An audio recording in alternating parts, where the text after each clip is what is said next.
오늘은 마음의 평화를 주시는 하나님이라는 제목으로 이사야 57장 15절부터 21절 말씀을 함께 나누기 원합니다. 사람들이 흔히 이렇게 말합니다. 몸이 힘들어도 마음이 편한 것이 훨씬 더 낫다고 그렇게 이야기를 하고요. 이 말은 정말 사실일 경우가 많습니다. 몸이 아무리 힘들어도 마음이 편하면 이겨낼 수 있지만 몸이 아무리 편해도 마음이 정말 불편하면은 그것을 이겨내고 견디기가 어렵습니다. 제가 매주 화요일마다 샌디에고 한인들과 농구를 하는 모임에 나가는데요. 그 모임에 얼바인에서 항상 내려오는 사람이 있어요.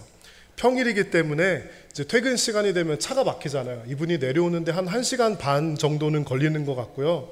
운동이 끝나면 한 10시 반 정도 되거든요.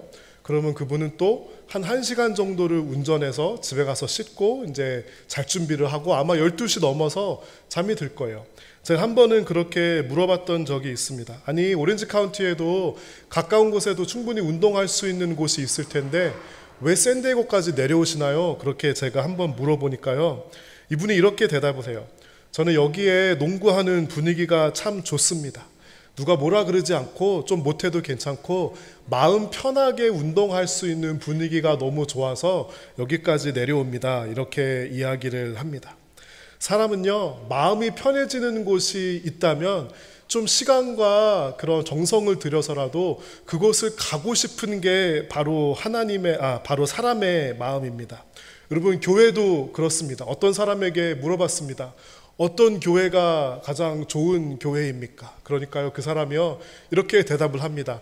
집에 가까운 교회가 가장 좋은 교회입니다. 물론 거기에는 아주 굉장히 중요한 어떤 그 요소가 들어있어요. 교회는 집에서 가까워야 돼요. 너무 멀면은 아무래도 좀 왔다 갔다 하는 게 부담이 됩니다. 그것도 굉장히 중요한 컨시더 해야 될 요소이지만 또 한 가지 요소가 있다면 내가 그 교회에 갔을 때, 내가 그 예배에 갔을 때 내 마음이 정말 하나님의 집에 온 것처럼 따뜻하고 포근한가, 그것이 굉장히 중요한 인디케이터이라고 생각을 합니다.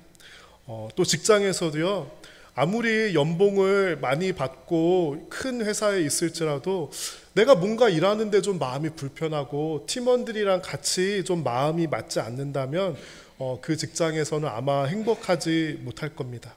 가정도 그렇습니다.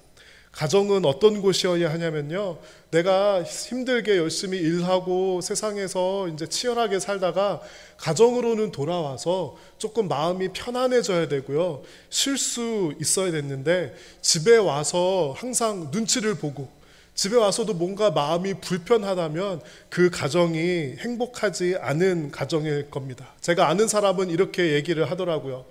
집에 가면은 소파에 앉아 있는데 그러니까 등을 붙이지를 못한대요. 혹시 누가 뭐라 그러면 바로 일어서서 바쁜 척을 해야 되니까 그렇게 불안한 마음으로 집에서 살고 있는 그 모습을 보면서 참 안타까웠습니다. 참고로 저희 집 이야기는 아닙니다. 오해하지는 마시기 바랍니다. 집에 가면은 참 따뜻하고 포근해, 이렇게 느낄 수 있고요. 집 안에서 서로 예의가 있고 배려하는 말들이 오고 간다면 그 집안에 평화가 있을 것이고요. 하나님께서 가정에게 바라는 것은 그 안에 평화가 있기를 바라십니다. 잠언 17장 1절, 여러분 다들 잘 아시는 아주 유명한 말씀이 있습니다. 제가 읽어드릴게요.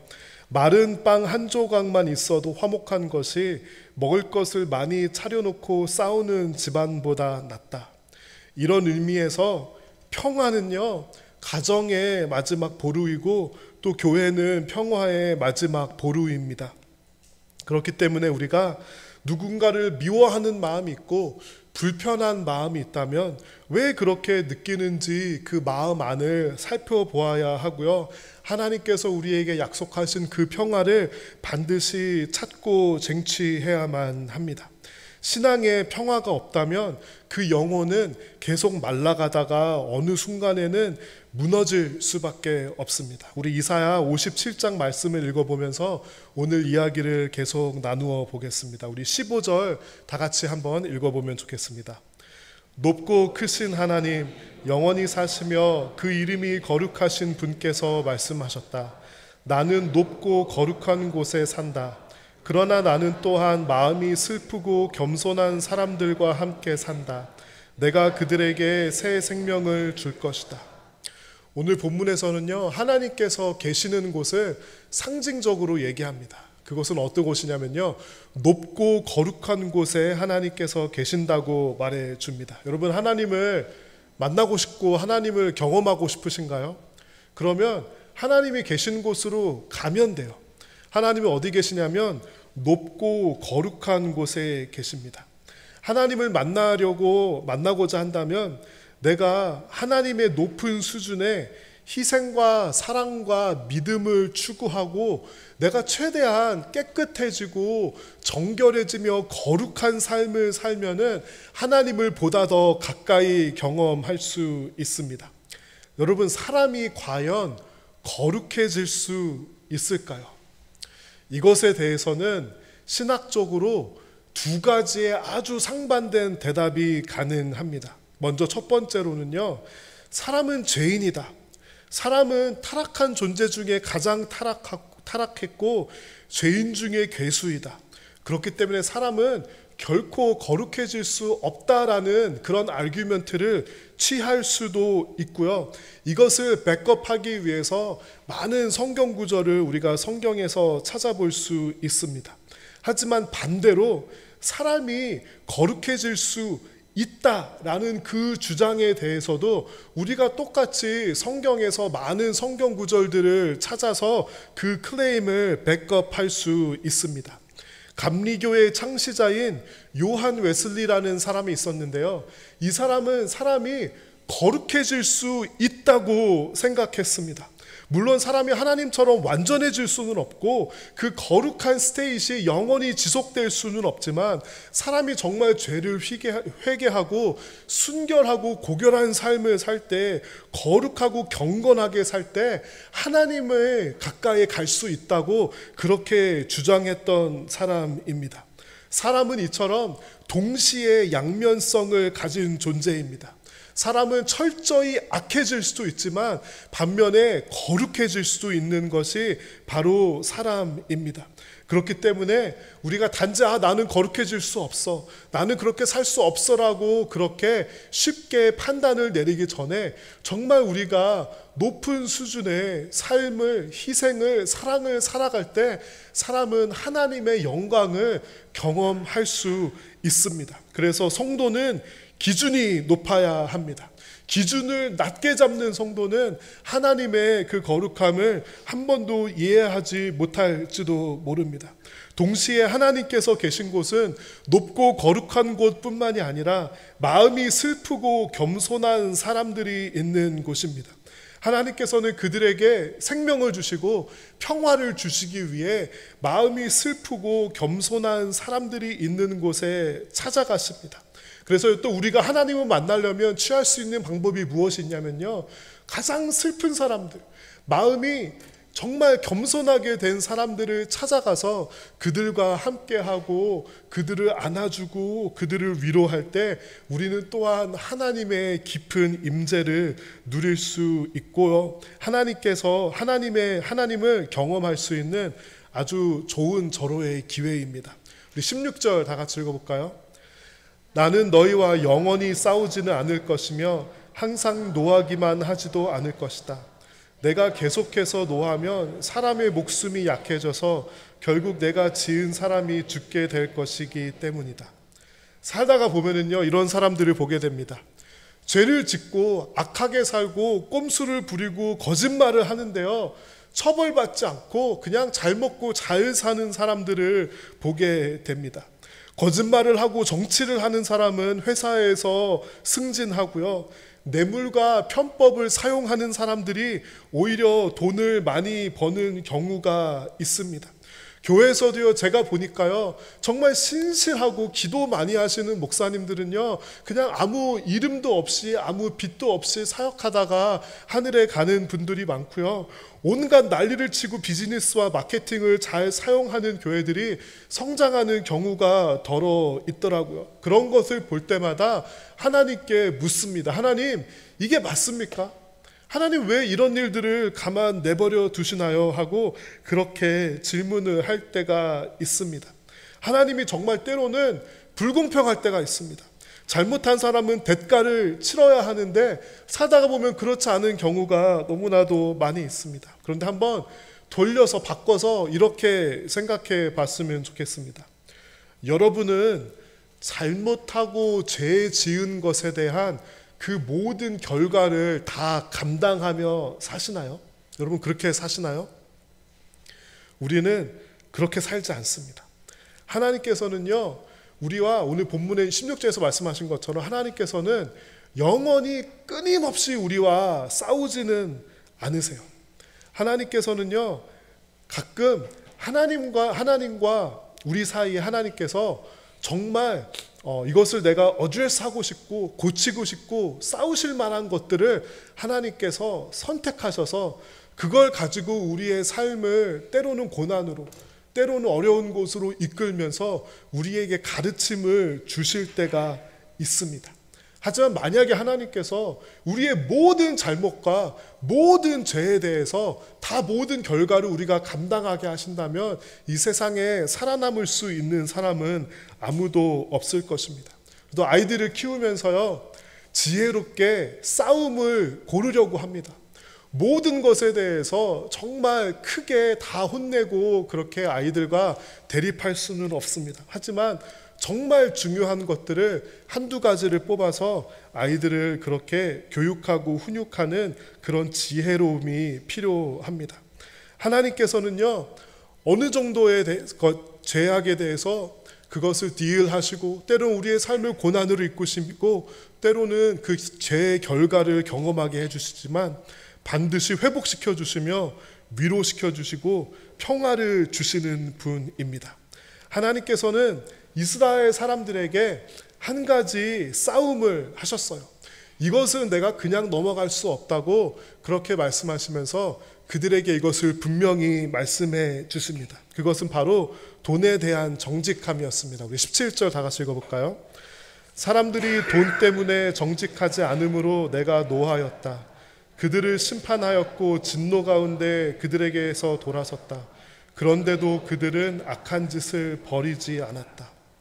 돈에 대해 이스라엘 사람들이 정직하지 않은 것에 대해서 하나님께서 노하셨고 심판하셨습니다. 무슨 일이 일어났던 것일까요? 우리가 몇 가지 추측을 할 수 있는데요. 아마도 사람들이 물건을 사고 팔면서 부정직한 이익을 보기 위해서 부정직한 일들을 행하는 그런 일들이 있었을 것이라고 우리가 추측할 수 있습니다. 잠언 11장 1절에 보면 이런 말씀이 있습니다. 우리 다 같이 읽어볼까요? 여호와께서는 속이는 저울을 미워하시나 정확한 저울추를 기뻐하신다. 정확한 저울추를 왜 하나님께서 기뻐하시죠? 유튜브에 보면은요, 이런 영상들이 있습니다. 수산시장에 가서 생선을 사는데 무게로 사잖아요. 그런데 그 생선을 담으려면은 컨테이너가 필요하니까 그 컨테이너를 올려놓은 그 웨이트를 가지고 스케일에서 태열을 해야 되는데 이것을 그 상인들이 속이는 겁니다. 그래서 그것을 더 무겁게 만들어서 더 적은 양의 생선을 구입하면서 많은 양의 돈을 내서 자신들이 더 많은 이익을 취할 수 있게 그렇게 그 시장에서 상인들이 부정직하게 행하는 것들, 그런 영상을 본 적이 있습니다. 하나님께서는 정직한 저울추를 기뻐하십니다. 성도는 모든 거래에 있어서 정직해야 하고요, 정확해야 합니다. 또 신약 성경에 보면은 예수님께서는 성전에 와서 사람들이 장사하는 것을 보시며 크게 분노하셨어요. 다 테이블과 의자를 뒤집어 엎으신다며 강도의 소굴이 되었다며 돈을, 성전을 이용해서 부정직하게 돈을 버는 사람들에게 아주 욕을 바가지로 해주셨습니다. 여러분, 성도와 교회는 돈에서 정직해야 합니다.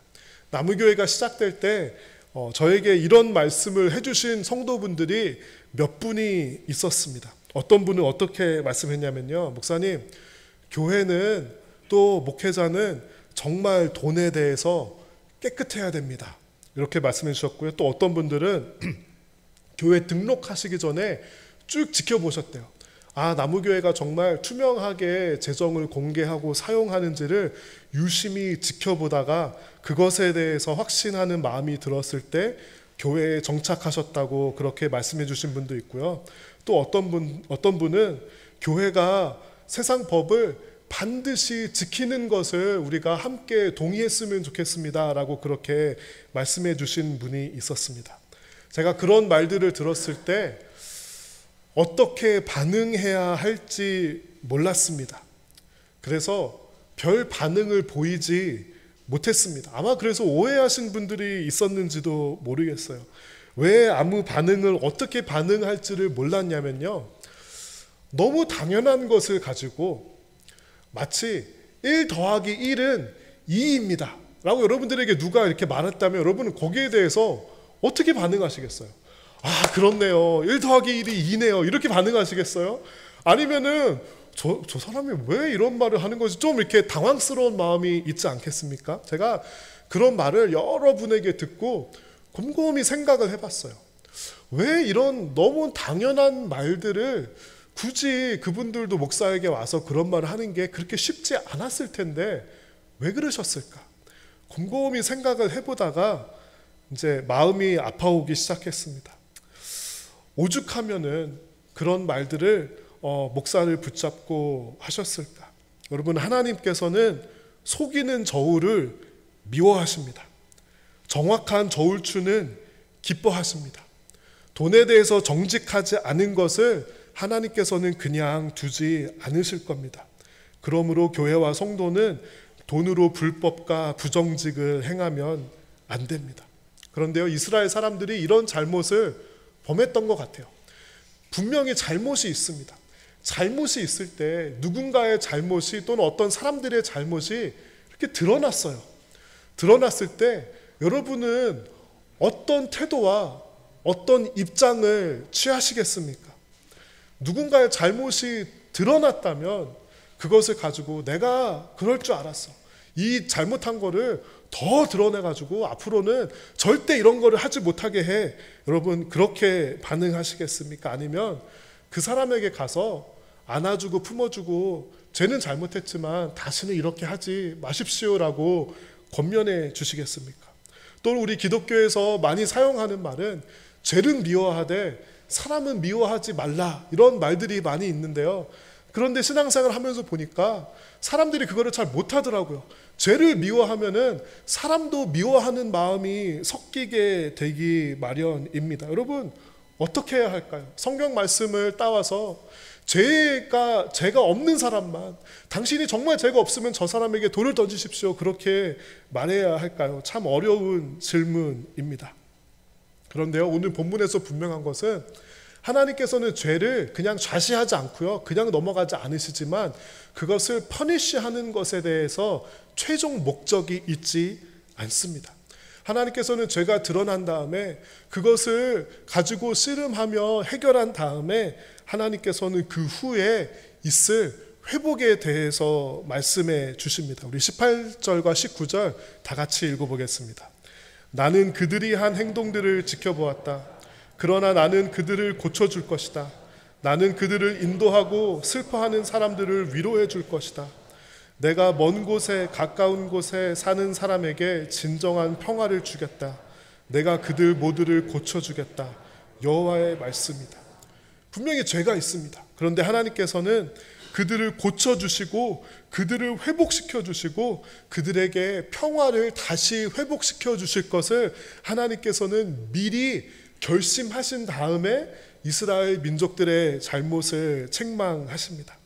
사람들이 죄를 짓고요, 우상을 짓고 돈에 정직하지 못했습니다. 하지만 하나님께서는 그들을 회복할 결심을 먼저 하셨습니다. 어떤 영화 제목 중에 헤어질 결심이라는 영화가 있습니다. 영화 내용은 그냥 그런데요, 제목이 참 잊혀지지 않습니다. 헤어질 결심. 하나님께서는 어떤 결심을 하셨냐면요, 용서할 결심, 회복할 결심, 위로할 결심을, 그리고 평화를 주실 결심을 이미 한 다음에 죄를 책망하시는 그런 하나님이십니다. 하나님께서요, 이 용서하고 그들을 회복한 다음에 그들에게 무엇을 선물로 주실 것이라고 말씀하세요. 그것이 뭐냐면 바로 평화예요. 하나님께서는 성도가 이 땅에서 삶을 살면서 그들의 삶에 평화가 있기를 바라십니다. 여러분은 지난 한 주 동안 평화를 가지고 사셨나요? 아니면 불안과 걱정을 가지고 사셨습니까? 여러분이 보시기에 이 세상을 살아가는 사람들은 아주 평화로운 마음으로 이 세상을 살아가나요? 아니면 평화를 잃어버린 모습으로 세상을 살아가는 것 같은가요? 현대 사회를 살아가는 사람들은 대부분 마음에 평화가 없습니다. 이 세상의 경쟁과 또는 성공해야 한다는 그 압박이 사람들에게서 평화를 빼앗습니다. 그러나 하나님께서는 성도가 이 평화를 빼앗기지 않고 살기를 바라십니다. 여러분, 그러면은요, 교회에 오면은 마음이 편하십니까? 세상에서는 좀 마음이 불편하고 뭐 그럴 수 있다고 칩시다. 근데 여러분, 교회에 오면은 정말 평화로운 그런 마음이 있습니까? 아니면 교회에 와서도 뭔가 평화가 없고 불편한 마음이 드시나요? 하나님께서 성도에게 주신 선물과 특권은 바로 평화입니다. 만약에 우리가 크리스찬으로 살아가고 있지만 마음에 평화가 없다면, 예배 중에 평화가 없다면 여러분은 복음의 특권을 온전히 누리고 있지 못한 것입니다. 우리 빌립보서 4장 6절과 7절을 다 같이 읽어보면 좋겠습니다. 걱정하지 말고 필요한 것을 하나님께 구하고 아뢰십시오. 감사하는 마음으로 하나님께 말씀드리십시오. 그러면 우리 주 예수 그리스도 안에서 그 어느 누구도 측량할 수 없는 평안이 여러분의 마음과 생각 가운데 풍성히 임할 것입니다. 그 누구도 측량할 수 없는 평안, 성경에서 한국말로는요, 평안, 평화, 평안 여러 가지 단어가 있는데요. 영어 성경을 보니까 다 그냥 peace로 그렇게 번역을 해놔서 저는 그냥 simple minded person이니까 평화라고 다 그렇게 해석을 했습니다. 하나님께서 말씀하시는 것이 무엇이냐면요, 성도가 마음의 평화를 가지는 것이 어떤 스페셜한 스테이트가 아니라 모든 성도가 마음의 평화를 가지고 그 평화를 누리며 살아가는 것이 성도의 당연한 복음의 삶이라는 것입니다. 세상에서는요, 어떤 평화를 이야기하죠? 힘을 가진 사람이 평화롭다고 이야기를 해요. 그렇죠? 내가 많이 가지고 있고 내 삶에 있는 것들을 내가 가진 힘과 돈으로 컨트롤해서 나에게 불편함을 주는 것을 내 삶의 바운더리 안에서 제거했을 때 그것을 평화라고 이야기합니다. 불교에서 평화는 어떤 평화죠? 이 세상의 복잡함을 다 그냥 등지고 산으로 들어가서 그냥 속세를 잊어버리는 것을 평화라고 이야기합니다. 이 성경에서 말하는 평화는요, 그 누구도 측량할 수 없는 평안이고요, 이 세상의 모든 지각을 뛰어넘는 그런 평화를 우리에게 준다고 말씀하십니다. 우리의 삶에는 아직도 사방으로 우겨쌈을 당하고 온갖 uncertainty와 위험이 우리의 삶 가운데 아직도 존재하지만, 아직도 내 삶에 필요한 것들과 해결되지 않은 것들이 존재하지만, 그럼에도 불구하고 하나님 안에서 내가 복음을 신뢰함으로써 누릴 수 있는 그 평안을 오늘 빌립보서 4장에서 우리에게 이야기하고 있는 것입니다. 그러므로 평안은 옵셔널한 것이 아닙니다. 우리가 마음에 평화가 없다면 이 세상의 걱정과 근심과 경쟁과 온갖 것들이 우리의 삶을 억누를 것입니다. 바울의 서신을 시작할 때 항상 비슷한 프레이즈로 똑같은 말들로 시작하는 것이 있습니다. 여러분, 그것이 뭔지 아십니까? Grace and peace to you. 여러분에게 은혜와 평화가 있기를 바랍니다. Grace and peace to you 하면서 바울의 모든 서신을 시작합니다. 바울은요, 성도들에게 은혜가 있기를 바랬고, 은혜는 우리가 must have죠. 은혜와 평화가 있기를 바랬던 거예요. 평화도 must have입니다.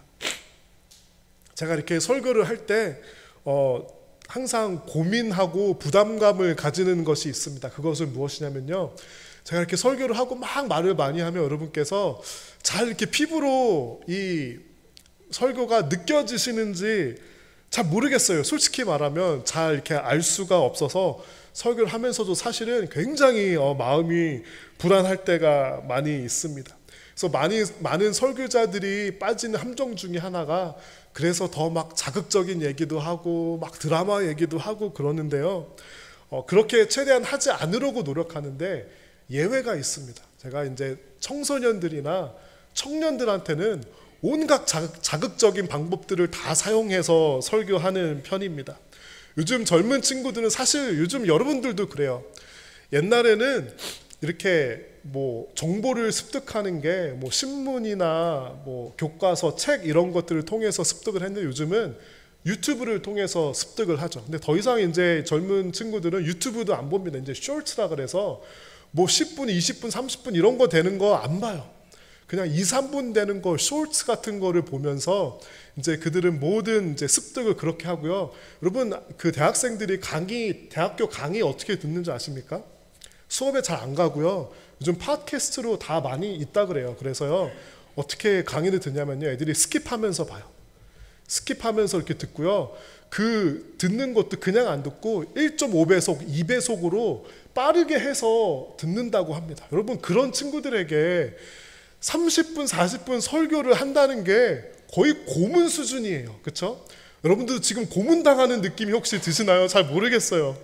근데 제가 옛날에 설교를 할 때 항상 그런 고민을 했어요. 내가 이런 하나님 말씀을 이렇게 전하면은 이 친구들이 이거를 들으려고 할까? 그래서 제가 여러 가지 별의 별짓을 다 해봤습니다. 한 번은요, 날씨가 아직도 쌀쌀한 초봄이었습니다. 그때 이제 성령 충만하고 은혜 충만한 것을, 학생들에게 성령 충만을 어떻게 설교할까 이제 고민을 했어요. 이제 말로만 하면은 이제 먹히지가 않아요. 이제 말로만 이제 설명하기 시작하면 애들이 이제 막 졸고 막 난리가 납니다. 그래서 어떻게 하냐면요, 제가 그 교회를 가다가 좋은 아이디어가 생각이 났어요. 그래가지고요, 월마트에 들려가지고 큰 수건을 몇 개를 사고요, 물 조그만 거 한 박스를 샀습니다. 그런 다음에 학생들에게 이렇게 설교를 했어요. 얘들아, 성령 충만은 마치 이런 거야. 성령이 우리에게 확 부어져서 차고 넘치는 거야. 그런 다음에 제가 밑에 수건을 깔고요, 물을 연 다음에 제 머리에다가 콸콸콸 부었습니다. 얘들아, 성령 충만은 이런 거야. 막 흘러 넘치는 거야. 그런데 성령 충만은 어떤 건지 알아? 이것이 내가 흡수할 수 있는 것보다 하나님께서 더 부어주시는 게 성령 충만이야. 그러고 물을 하나 더 열었어요. 더 연 다음에 콸콸콸 물을 다 부었습니다. 막 초봄이라 추운 거예요. 막 온몸 벌벌 떨고 있으면서 제가 이렇게 설교를 했습니다. 성령 충만하면은 그 성령이 우리에게 줄줄줄줄 흐르고, 제가 막 돌아다니니까 물이 막 흐를 거 아니에요. 뭐 뒷정리는 모르겠어요. 뒷정리 누가 알아서 하겠죠. 막 돌아다니면서 이렇게 성령 충만한 사람은 가는 곳마다 성령을 줄줄줄줄 흘리고 다니는 사람이야 라고 제가 막 설명하니까 애들이 그때 이제 좀 눈을 비비고 잠에서 깨서 듣기 시작합니다. 막 하는데요, 가장 평소에 아주 조용하고 말 한마디도 안 했던 여학생이 한 명이 구석에 앉는 친구가 있었어요. 그 친구가 처음으로 처음으로 예배 때 눈이 반짝반짝 하더니 이렇게 외치는 겁니다. 전도사님, one more! 그러는 겁니다. 물 한 병을 더 부으라는 거예요. 그래서 제가 그 순간 너무 막 춥고 당황하기도 했지만, 여러분, 학생들이 성령 충만에 대한 이미지를 한번 가질 수 있다면 물 부을 수 있죠. 그래서 제가 물 하나 또 뜯어가지고 물 부었습니다. 여러분, 바울이요, 로마서를 시작하면서 이렇게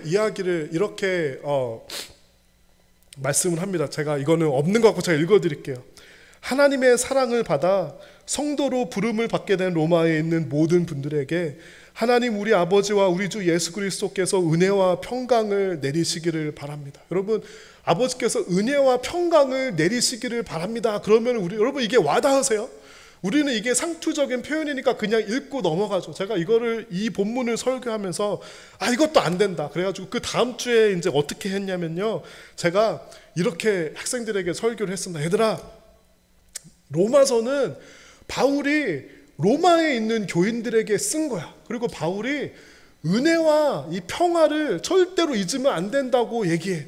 너네도 절대로 잊으면 안 돼. 그런데 그 편지를 우리가 한번 생각해보자. 만약에 바울이 샌디에고에 편지를 썼다면 그 우리가 썼다고 한번 가정을 해보고 그러면 그 책 이름이 뭘까? 그러니까 애들이 좀 막 대답을 하기 시작해요. 그래서 제가 이렇게 말했어요. 아마도 샌디에이겐스 하고 이렇게 붙이지 않았을까? 그래서 여러분 이게 보일지 모르겠어요. 그러면서요 제가 그런데 이 번역을 현대 언어로 제가 이름이 스캇이니까 Scottish Translation of San Diegan's 1:7 이렇게 하면서 이거를 설명을 했습니다. 제가 이렇게 저 혼자 그냥 번역을 한 거예요.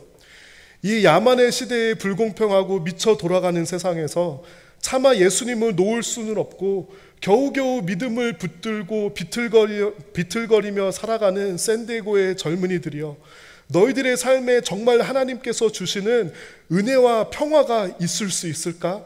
잘 들어봐. 이제부터 내가 이야기해 줄게. 이러면서 이제 설교를 시작했습니다. 여러분, 그 마음은 여러분을 향해서 제가 막 물을 붓고 막 이러지는 않겠지만 그 마음은 동일합니다. 하나님께서 주시고자 하시는 그 은혜와 평화를 여러분 삶에 품고 고이 간직하고 붙들고 절대로 놓치고 잃어버리지 않겠다는 그 강렬한 마음이 여러분 가운데 있습니까? 정말 내가 성도를 살면서 마음의 평화를 간직한 사람이 되어야 되겠다라는 그런 굳은 마음이 여러분들에게는 있습니까? 20장과 21절 우리 다 같이 읽어보면 좋겠습니다. 그러나 악한 사람은 성난 바다처럼 안식을 누리지 못한다. 그 파도가 쓰레기와 진흙을 쉼없이 쳐올릴 뿐이다. 악한 사람에게는 평화가 없다. 내 하나님의 말씀이다. 죄를 짓고 악한 사람에게는 평화가 없습니다. 끊임없이 불안한 마음이 있고 언제 들킬지 모른다는 마음이 있기 때문입니다. 그런데요, 이 악한 사람을 우리가 또 다르게 해석할 수 있습니다. 성경에서는요, 믿음으로 하지 않은 모든 것을 죄라 그래요. 내가 엄청 나쁘게 살지는 않지만 믿음으로 살지 못하면 그래도 우리가 하나님을 향한 그 죄는 두 가지 방법으로 나타납니다. 이 사형리에 나오는 건데 여러분 기억하실지 모르겠어요. Active rebellion or passive indifference. 내가 능동적으로 아주 악한 일을 하는 것도 죄예요. 근데 죄의 또 다른 모습은 무엇이냐면요, 내가 나쁜 일은 하지 않지만 passive indifference, 그냥 무관심한 거예요. 무관심한 삶을 사는 것 또한 하나님께서는 죄라고 말씀하시는데요, 그런 삶을 사는 사람들 가운데 평화가 없습니다. 여러분, 복음이 뭔지 아세요? 성경에서는요, 예수님께서 우리에게 오신 이유를 이렇게 설명합니다. Jesus Christ came that we may be reconciled to God. 우리가 하나님과 우리 사이에 평화가 없어요. 멀리 chasm이 있어요. 멀리 거리가 떨어져 있는데 예수님께서 왜 오셨냐면요, 그것을 메꾸기 위해서, 우리와 하나님 사이에 평화를 restore 하시기 위해서 예수님께서 오셨습니다. 그런 의미에서 마음의 평화는 내가 그냥 아침에 일어나면 나는 그냥 마음이 평안해, 커피 한잔하고 빵 하나 먹고 뭐 출근해, 이런 평화가 아니라요, 평화는 우리의 복음의 아주 근본적인 것입니다.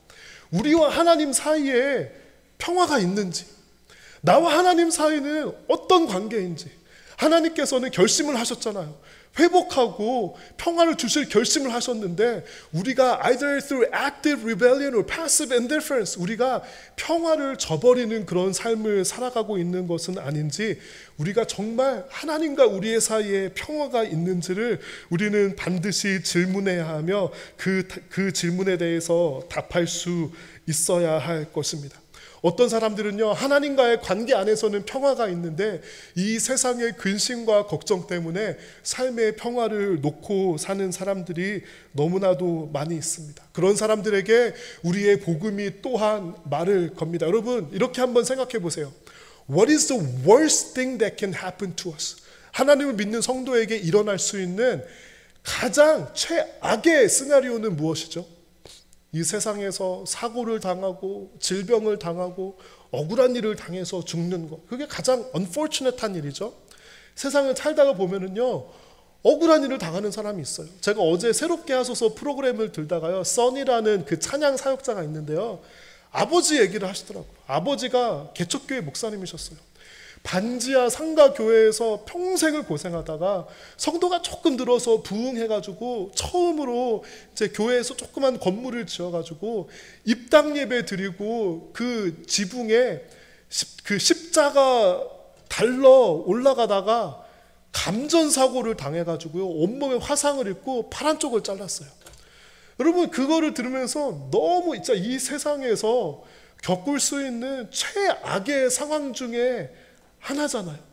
그런데 이분이 그럼에도 불구하고 찬양사역자가 되고요, 이분이 어떤 고백을 하냐면요, 그 찬양사역자가 되는데 자기도 유명한 찬양사역자가 되고 싶었는데, 성도들이 교회에서 2명 있는 교회들, 3명 있는 교회들 찾아다니고, 찬양사역자, 이분이 버클리 음대에서 그 유학하신 분인데요, 막 키보드 하면서 해야 되는데 그 교회 가니까 키보드에 거미줄이 치고 그런 곳에 가서 찬양 인도를 한대요. 그런데요, 우리가 살면서, 성도가 살면서 일어날 수 있는 최악의 일은, 그런 삶에서는 그런 안타까운 어려운 일들을 당하지만, 여러분, 우리가 어떤 일이 일어나죠? 죽음의 게이트를 패스하는 순간 우리는 천국에 가요. 모든 것을 소유한 사람이 돼요. 모든 것을 풍성하게 가진 사람이 됩니다. 그렇다면 우리가 마음에 평화를 가질 수 있지 않을까요?